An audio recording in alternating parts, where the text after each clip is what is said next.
ಅಂತಾರಾಷ್ಟ್ರೀಯ ಕ್ರಿಕೆಟ್ಗೆ KL Rahul good bye ಹೇಳಿದ್ರಾ ಅನ್ನೋ ಪ್ರಶ್ನೆ ಈಗ ಎದುರಾಗಿದೆ.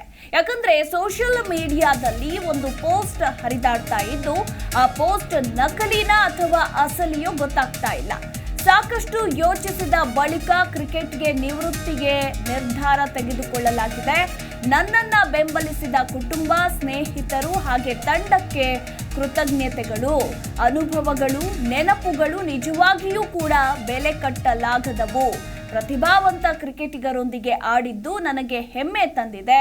ಅದ್ಭುತ ಪ್ರಯಾಣದ ಭಾಗವಾಗಿದ್ದಕ್ಕಾಗಿ ಎಲ್ಲರಿಗೂ ಧನ್ಯವಾದಗಳು ಅಂತ ಈ ಒಂದು ಪೋಸ್ಟ್ ಈಗ ಎಲ್ಲ ಕಡೆ ವೈರಲ್ ಆಗ್ತಾ ಇದೆ. ಇದು ನಿಜಕ್ಕೂ ಕೂಡ ನಕಲಿನಾ ಅಥವಾ ಅಸಲಿನಾ ಅನ್ನೋದು ಕ್ರಿಕೆಟ್ ಅಭಿಮಾನಿಗಳಿಗೆ ಗೊತ್ತಾಗ್ತಾ ಇಲ್ಲ. ಕೆಎಲ್ ರಾಹುಲ್ ಅಭಿಮಾನಿಗಳೆಲ್ಲರೂ ಕೂಡ ಒಂದು ರೀತಿ ಶಾಕಲ್ ಇದ್ದಾರೆ. ಸೊ ಹೀಗಾಗಿ ಯಾರಾದರೂ ಕಿಡಿಗೇಡಿಗಳು ಮಾಡಿರುವಂತಹ ಕೆಲಸನ ಇದು ಅನ್ನೋ ಪ್ರಶ್ನೆ ಕೂಡ ಎದುರಾಗಿರುವಂಥದ್ದು. ಅದು ಕೆಎಲ್ ರಾಹುಲ್ ಅವರ ಇನ್ಸ್ಟಾಗ್ರಾಮ್ ಖಾತೆಯಿಂದಲೇ ಅವರ ಸ್ಟೋರಿಯಲ್ಲೇ ಈ ಒಂದು ಪೋಸ್ಟ್ ಹರಿದಾಡ್ತಾ ಇರುವಂಥದ್ದು. ಈ ಪೋಸ್ಟನ್ನು ಅವರೇ ಹಾಕಿದ್ದಾರಾ ಅಥವಾ ಏನು ಎತ್ತು ಅನ್ನೋದರ ಕುರಿತಾಗಿ ಸಾಕಷ್ಟು ಕುತೂಹಲ ಕೂಡ ಮೂಡಿಸಿರುವಂಥದ್ದು. I have an announcement to make ಅಂತ ಹೇಳಿ ಶುರು ಮಾಡಿರುವಂತಹ ಕೆಎಲ್ ರಾಹುಲ್ ಸ್ಟೋರಿಯಲ್ಲಿ ಇಷ್ಟುದ್ದ ಈಗ ಅವರು ಬರೆದುಕೊಂಡಿದ್ದಾರೆ. ಇನ್ನು ಇನ್ಸ್ಟಾಗ್ರಾಮ್ ಪೋಸ್ಟ್ ಸಂಗತಿ ಸಂಪೂರ್ಣವಾಗಿ ಫೇಕ್ ಅನ್ನೋದು ಗೊತ್ತಾಗಿದೆ. ಕೆಎಲ್ ರಾಹುಲ್ ಪೋಸ್ಟ್ ಅನ್ನ ತಿರುಚಿ ಹಾಕಿದ್ದಾರೆ ಕಿಡಿಗೇಡಿಗಳು. ರಾಹುಲ್ ತಮ್ಮ ಇನ್ಸ್ಟಾಗ್ರಾಮ್ ಖಾತೆಯಲ್ಲಿ ಪೋಸ್ಟ್ ಮಾಡಿದ್ದು ನಿಜ.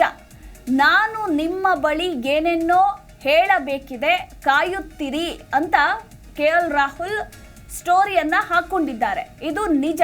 ಆದರೆ ಇದೇ ಪೋಸ್ಟ್ ಅನ್ನ ಕಿಡಿಗೇಡಿಗಳು ತಿದ್ದಿ ನಿವೃತ್ತಿಯ ಸಂದೇಶವನ್ನ ಸಾರಿದ್ದಾರೆ ಅನ್ನೋದು ಸದ್ಯದ ಮಾಹಿತಿ.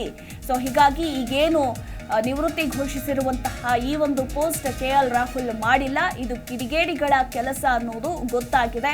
ಇದು ಸಂಪೂರ್ಣವಾಗಿ ಫೇಕ್ ಅನ್ನೋದು ಗೊತ್ತಾಗಿದೆ.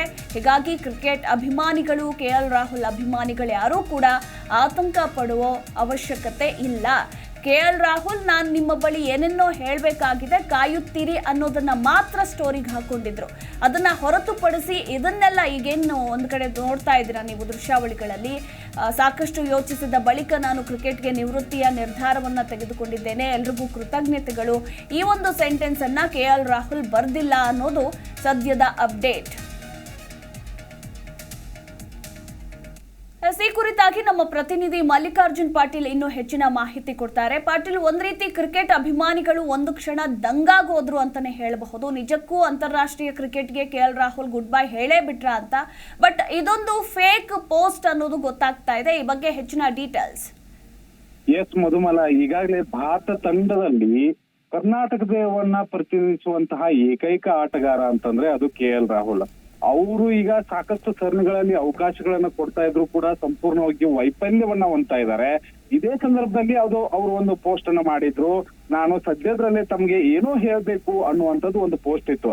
ಆದ್ರೆ ಇದನ್ನ ತಿರುಚಿದಂತಹ ಕಿಡಿಗೇಡಿಗಳು ಏನ್ ಮಾಡಿದ್ದಾರೆ, ನಾನು ನಿವೃತ್ತಿಯನ್ನೇ ಘೋಷಿಸಿದ್ದೀನಿ, ಇಷ್ಟು ದಿವಸ ನಮ್ಗೆ ಏನು ಬೆಂಬಲವನ್ನ ನೀಡಿದ್ರಿ ಅವರೆಲ್ಲರಿಗೂ ಧನ್ಯವಾದಗಳು, ಅನುಭವ ನೆನಪುಗಳು ನಿಜವಾಗ್ಲೂ ಬೆಲೆ ಕಟ್ಟಕ್ ಆಗೋದಿಲ್ಲ ಎನ್ನುವಂತಹ ಒಂದು ರೀತಿಯಾದಂತಹ ಪೋಸ್ಟ್ ಅನ್ನ ಮಾಡುವುದರ ಮೂಲಕ ಒಂದು ಫೇಕ್ ನ್ಯೂಸ್ ಅನ್ನ ಸಾಮಾಜಿಕ ಜಾಲತಾಣಗಳಲ್ಲಿ ವೈರಲ್ ಅನ್ನ ಮಾಡ್ಬಿಟ್ಟಿದ್ದಾರೆ. ನೋಡಿ, ವಾಟ್ಸಪ್ ಯೂನಿವರ್ಸಿಟಿಯನ್ನ ನಾವು ನಂಬೋಕ್ ಆಗಲ್ಲ ಅನ್ನೋದಕ್ಕೆ ಮತ್ತೊಂದು ಪೋಸ್ಟ್. ಕೇವಲ ಕ್ರಿಕೆಟರ್ಗಳಿಗೆ ಮಾತ್ರ ಅಲ್ಲ, ಇದು ಬಾಲಿವುಡ್ ಸ್ಟಾರ್ಸ್ಗಳಾಯ್ತು, ಫೇಮಸ್ ಸೆಲೆಬ್ರಿಟೀಸ್ಗಳಿಗಾಯ್ತು, ಎಲ್ಲರಿಗೂ ಕೂಡ ಇಂತಹ ಒಂದು ಏನು ಫೇಕ್ ನ್ಯೂಸ್ ಗಳು ಹರಿದಾಡೋದು ಕಾಮನ್ ಆಗಿಬಿಟ್ಟಿದೆ.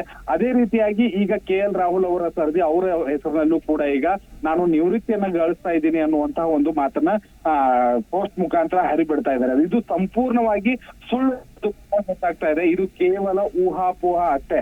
ಕೇವಲ 2014ರಲ್ಲಿ ಕೆಎಲ್ ರಾಹುಲ್ ಅವರು ಅಂತಾರಾಷ್ಟ್ರೀಯ ಕ್ರಿಕೆಟ್ಗೆ ಪಾದಾರ್ಪಣೆ ಮಾಡಿದ್ದಾರೆ. ಇನ್ನು ತುಂಬಾ ಯಂಗ್ ಇದ್ದಾರೆ, ಇನ್ನು ಸಾಕಷ್ಟು ಜರ್ನಿ ಇದೆ.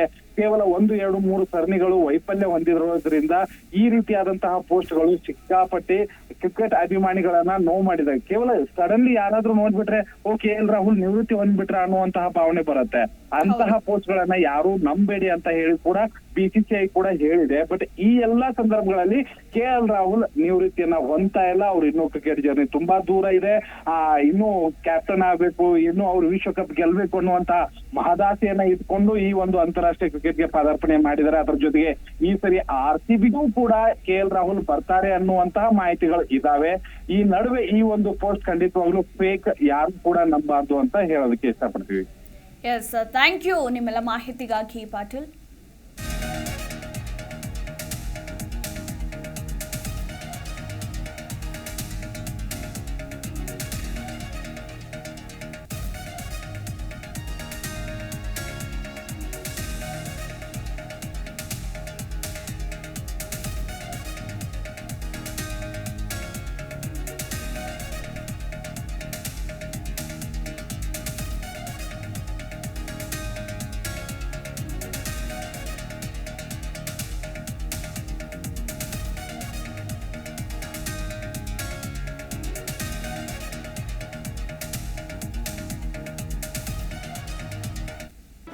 ಜಿ ಕನ್ನಡ ನ್ಯೂಸ್ ಈಗ ನಿಮ್ಮ ಮನೆಯಲ್ಲೇ ನೋಡಿ. ಎಲ್ಲ ಕೇಬಲ್ಗಳಲ್ಲಿ ಈಗ ಲಭ್ಯ.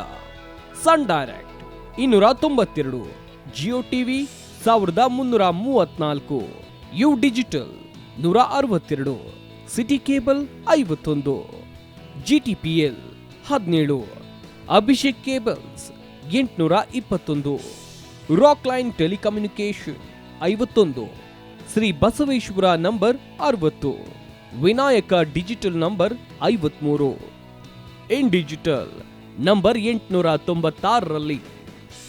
ನಿಮ್ಮಿಷ್ಟದ ಜಿ ಕನ್ನಡ ನ್ಯೂಸ್ ನೋಡಿ ಆನಂದಿಸಿ.